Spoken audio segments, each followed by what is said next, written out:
بسم اللہ الرحمن الرحیم نحمدہ ونصلی علی رسولہ الکریم اما بعد۔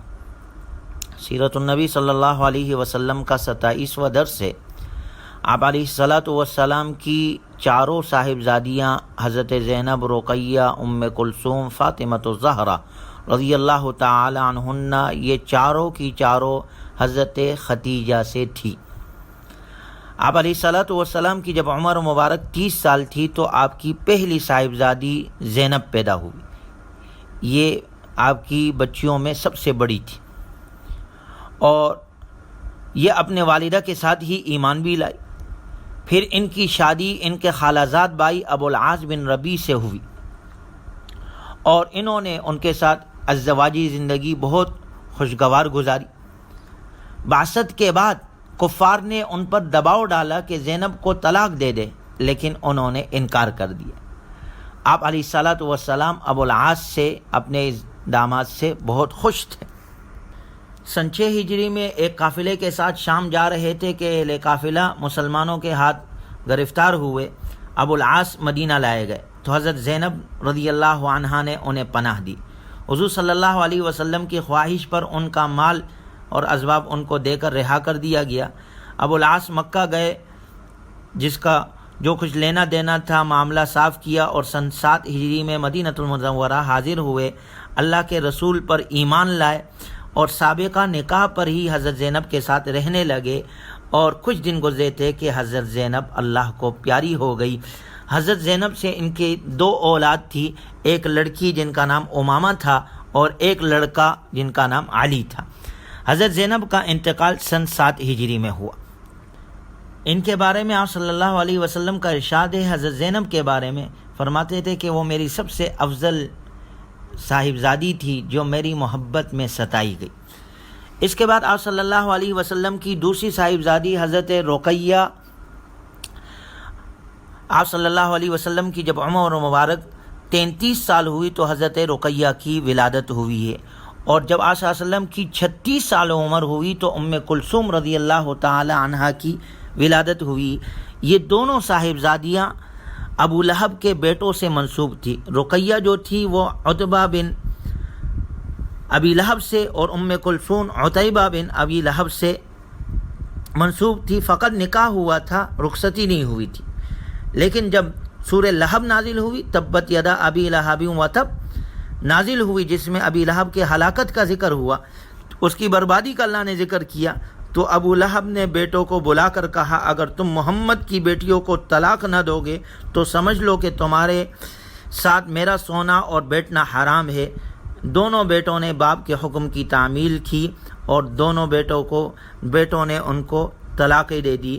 تو اس کے بعد حضرت رقیہ رضی اللہ تعالی عنہا نبوت کے 30 سال آپ کا نکاح حضرت عثمان رضی اللہ تعالیٰ عنہ کے ساتھ ہو، اور حضرت عثمان رضی اللہ تعالیٰ عنہ کے ساتھ ہی آپ نے سن 5 ہجری میں حبشہ کی طرف ہجرت کی۔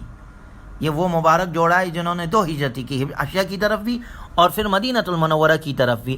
پھر مدینۃ المنورہ میں آپ رہنے لگے، اللہ نے آپ کو ایک بیٹا عطا کیا جس کا نام عبداللہ تھا۔ اور سن 2 ہجری میں حضرت رقیہ بیمار ہوئی اور اسی وجہ سے حضرت عثمان غزوہ بدر میں شریک نہ ہو سکے، اور فتح بدر کے بعد جب واپسی ہو رہی تھی تو اس وقت حضرت رقیہ کا انتقال ہو گیا اور حضرت عثمان نے انہیں جنت البقیع میں تدفین کی ان کی۔ حضرت رقیہ کے انتقال کے بعد حضرت عثمان رضی اللہ تعالیٰ عنہ بے حد مغموم رہنے لگے۔ ایک دن حضور صلی اللہ علیہ وسلم نے فرمایا، اے عثمان تم اس قدر مغموم کیوں ہو، غمزدہ کیوں ہو؟ عرض کیا کہ مجھ سے زیادہ، حضرت عثمان نے فرمایا مجھ سے زیادہ بدنصیب کون ہوگا کہ میرے نبی سے جو رشتہ تھا میرے داماد ہونے کا اور آپ کے سسر ہونے کا، وہی ختم ہو گیا۔ ابھی گفتگو ختم نہیں ہوئی تھی کہ جبریل امین اس حکم کے ساتھ حاضر ہوئے کہ آسمانوں پر اللہ نے ام کلثوم یعنی آپ کی دوسری صاحبزادی کا عقد حضرت عثمان کے ساتھ کر دیا۔ تعمیل حکم پر حضرت رقیہ کے مہر کے برابر مہر عطا ہوا۔ تو حضرت رقیہ کے انتقال کے بعد حضرت ام کلثوم رضی اللہ تعالی عنہا حضرت عثمان کے رشتے میں آئی اور اسی وجہ سے ان کو ذو النورین کا یہ لقب ملا۔ یعنی یکے بعد دیگر نور نظر لخت جگر دو بیٹیاں آپ صلی اللہ علیہ وسلم کی حضرت عثمان کے نکاح میں آئی، اسی وجہ سے حضرت عثمان ذو النورین کہلاتے تھے۔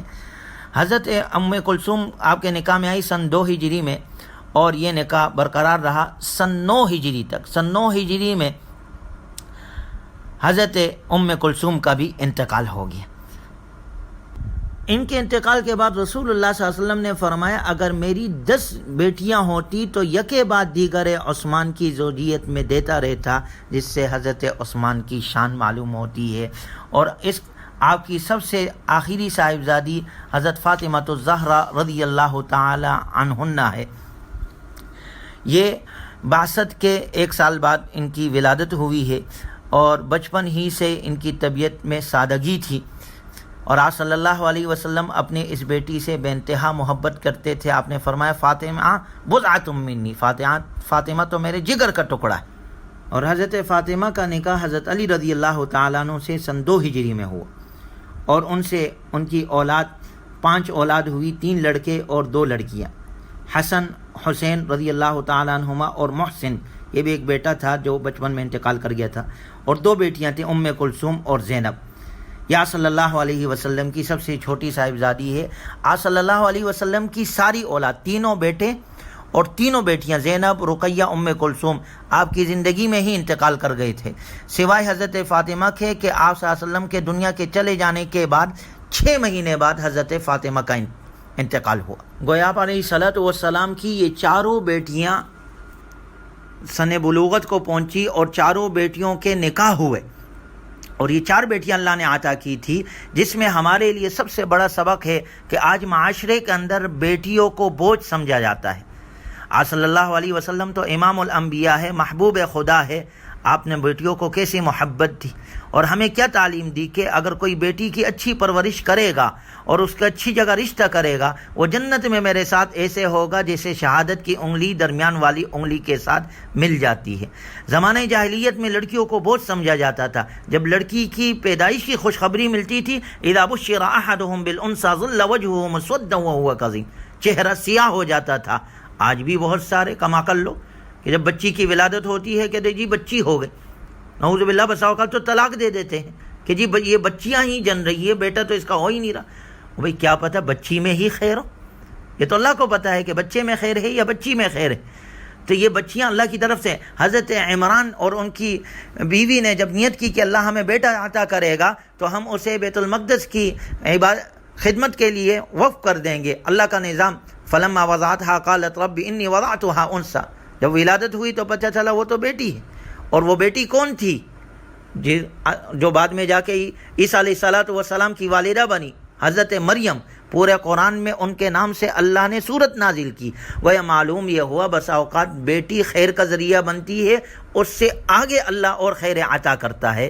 تو اس میں ہمارے لیے سب سے بڑا سبق تو یہ ہے کہ بیٹیوں کو بوجھ نہیں سمجھنا چاہیے، بیٹیاں تو اللہ کی طرف سے رحمت ہوتی ہے، وہ رحمتیں لے کر آتی ہے۔ دوسرا سبق ہمیں اس سے یہ ملتا ہے، جناب رسول اللہ صلی اللہ علیہ وسلم نے اپنی 4 صاحبزادیوں کا جو نکاح کیا ہے، اگر ہم تاریخ پڑھتے ہیں 4 صاحبزادیوں کا نکاح آپ صلی اللہ علیہ وسلم نے 20 سال کی عمر سے پہلے کیا، چاہے زینب ہو، رقیہ ہو، ام کلثوم ہو، فاطمہ الزہرا، 4 کا نکاح 20 سال کی نہیں ہوئی تھی کہ آپ نے نکاح کر دیا تھا۔ جس سے ہمیں دوسرا سبق ملتا ہے کہ جب بچیاں جوان ہو جائے اور سن بلوغت کو پہنچ جائے اور اچھا رشتہ مہیا ہو تو فوراً رشتہ کر دینا چاہیے، رشتے میں تاخیر نہیں کرنی چاہیے۔ ہمیں نبی کی زندگی سے بیٹیوں سے محبت کا تذکرہ بھی ملتا ہے، بیٹیوں کی تعلیم محبت کا ذکر بھی ملتا ہے، اور بیٹیوں کا رشتہ حضور نے فرمایا ان کی اچھی تربیت کرو، جہاں اچھا رشتہ ملے ان کا رشتہ فوراً کر دو۔